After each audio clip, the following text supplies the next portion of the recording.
என்பதை உணர்ந்தேன், பிறந்தேன்.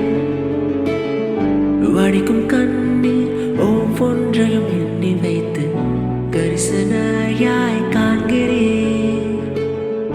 முகத்தின் சோர்வும் ஒவ்வொன்றாய் எழுதி வைத்து சிரிக்கும் பூவாய் மாற்றினேன்.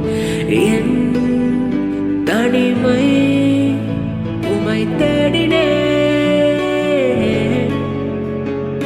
நீ இனிமை உமை தேடினேன். நீரே கண்ணீரில் என் தோழன் என்பேன், நான் தேடும் அழகின் ஒரு அர்த்தம் என்பேன், நான் பாடும் பாட்டில் புது கவிதை என்பேன். மொழியில்